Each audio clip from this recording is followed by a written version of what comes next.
Hey, Ted here. Today we're taking a look at technical analysis for SP500 with Elliott Wave Theory. If you want to educate yourself and support me, you can take a look at Patreon, where you can find Elliott Wave Basics course, access to weekly live streams and extra content overall.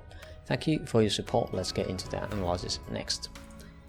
I'm going to be looking at the futures chart today, and the overall structures that we've had has been this, where we had this as a three-way structure into the lows of June. Since then, again, we had a few different higher degree wave counts that are still valid. This one being one of them, where we would have this as a WXY or an ABC with a running flat into these highs. Kind of hard to label that in here on S&P 500 or the futures chart. The SPX gives a bit more easy wave count for that. Then we had the X being up in these highs as a possibility, and then this would be a five-way structure coming down, looking for a three-way pullback into the highs that we had here, and then we would be looking at a five-way structure for that C wave as a 1, 2, 3, 4, 5. Another way of looking at this is some kind of a triangle here, where we would be looking to create this D wave here, E wave, and then we would be plummeting down for this larger wave Y overall to give this leg a partner from here on out. So those are the higher degree wave structures. If we want to be having more bullish thoughts, the only one that actually gives us the signs that actually we have bottomed is this WXYXZ, and I have to say that WXYXZ are generally very rare.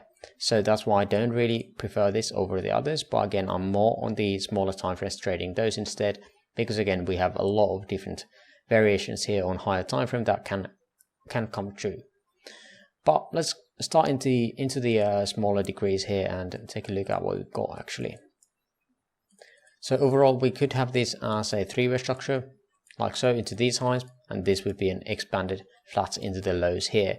We have, I'm going to go looking into this a bit later on this video as well, but for now we can just ignore it for this while.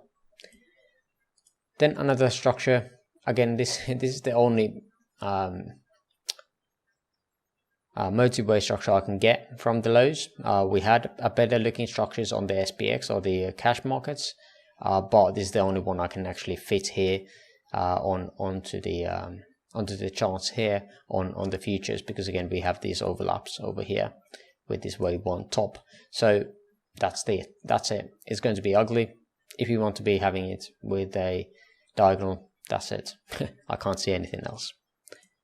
Then we have again more of the corrective structures, where we can actually end the count up into these highs instead of the previous highs where we had it on these highs and created this expanded flat. The difference between these two is this five-way structure over here, which again can be a start of something, having this as basically the end, where this would be starting a new structure coming down. This could be on higher time frame, that wave B that we were talking about, and then we would be having again 1, 2, and looking for 3, 4, 5 coming down. This wave 2 here, of potential wave 2, has already taken quite a long time, so again that reduces the probabilities of that, but again, it's not invalid until it gets back up in here. The other scenario, again, as mentioned, is that this is ending this expanded flat. So these were some of the alterations that we had here. Again, five waves coming down into the lows, and we would have 3, 3, and then potential 3 wave here. This wave Y is complete mess. I'm not going to go too detailed into it at this moment, but again, there was a possibility of ending that count here. At the moment, what I prefer kind of more is this kind of count, where we are a bit more bullish here. Don't take this as a bull sign to go long only. This wave 1 can easily be a wave A as well. We have no idea about what this is about. Higher degree is suggesting more that all of these, as these all are overlapping structures, that this is more corrective. However, we have the bullish counts there as well as possibilities, although they might be a bit forced in here, at least on futures chart. This is still possible. Wave 1 would be three-way structure like so, 3 waves into 2, then 3 waves into 3, 4, and 5, and then expanded flat here for that wave 2. Again, not very nice looking, but again, something that we have to accept if we want to be bullish here. Whether this is going to be an ABC or 1, 2, 3, we don't know of that yet, so I'm just labeling this as a wave 1. Of course, this could be completely something else as shown on the before or previous structure, as this is so overlapping. This could be some kind of a WXY as well, and having this as a decent looking phi wave, or at least very impulsive structure, it looks more as a potential wave 1. Could it be a wave A? Of course it can. At that point again, we would just be looking like that, and then we would be pivoting downwards. At the moment, I'm still in the shorts that we had from yesterday. We were talking about these shorts here on Discord as well. So let's take a closer look on what we have here. Maybe 5 minutes can show us. So this run, basically from the lows of 19th of January, we had a potential five-way structure from here. Not perfect, because again we don't have any divergences here. We sure have divergence from on top of the third to the end of fifth, but again generally we want to be seeing the third of third having the most momentum, which we don't have here, at least on 5 minutes. I've seen some counts where you could be forcing this into 1, 2, 3, 4, 5. Again, the subdivisions here would not be really comparable. That's why I have this wave 2 and wave 4 labeled as such, because again they are more comparable. But yeah, I see the point that this is decent looking as well. Although we don't get to the 1-to-1 extension, but again it is decent. I do prefer this one though for now. The idea is that we would again complete something at the top, then we would have a three-way structure over here into a W. This was a mess here. I had to label this multiple times. I had this as a W, X and Y. Not even getting into the 1-to-1 extension here, I don't think, but managed to snag the, yeah, not even close.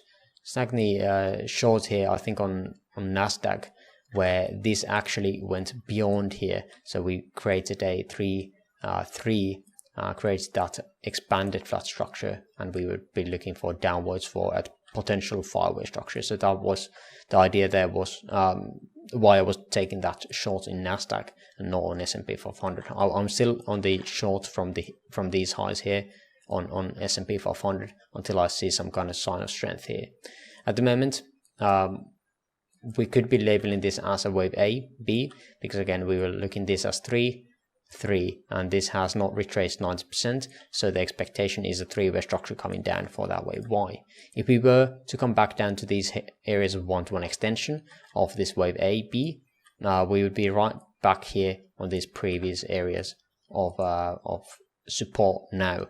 So let's see if I can find, let's see, where is the, I can't see it, volume profile. Oh well, I'll just use this one.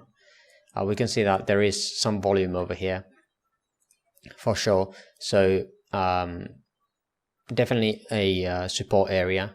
That also has confluence with the 1.236 of that way WXY over here. 0.5 retracement of this whole move upwards, this impulse move, 39.78. This has other confluences as the 1.236 and 1.382. So again, this could be targeting the liquidity below here before looking for higher prices. This has to extend a bit higher or lower here, get another extension. I was looking at this as a potential 1-2-1-2. However, this is starting to look like it is too large to be a partner for this structure of correction here. So I feel like we just don't see it. Maybe this is 1, 2, 3, 4, 5 like so already into these lows. That is again the low on RSI. We did not create a new low here locally, so we could be creating a three-way structure like so. We'll see. Again, this is my current primary idea at the moment. This five-way move into the A wave was somewhat decent. I should go to the smaller time frames to see the divergences here. But yeah, that is the overall idea. That is the target, but I'm already in profits here. I definitely need to be setting some alarms here if we go beyond, so I can take a look at what is going on. But at the moment, I would not be looking for shorts at least. I think unless we straight plummet from here, then I could be looking at shorts again on the retracements. But as we have already come down this much today or in a couple of days, I don't think I see a good short opportunity here. Long opportunities, definitely in this area. That's what I'm targeting here. Or if we fall short of that and we basically take out the previous resistance here, which would be these areas now, basically this support and resistance area that we've had here, all the way from here. It's probably even further out. Yeah, it's all this mess here, probably something like that. And then get some kind of backtest on it, potential engulfing that, and then we could be looking up higher. At least some kind of well, if we are going to be doing that, we could be continuing the higher degree trend, which would be this. So again, 5-wave up move. Whether this is a wave A or wave 1 is again yet to be known. But I think those are the expectations that I have for S&P 500 at this very moment. If you made it this far again into the video, I would appreciate the likes and comments on this video. And again, if you want to be learning more about Elliott Wave, check out the Discord, check out the Patreon, and thanks for watching. See you on the next video. Bye bye.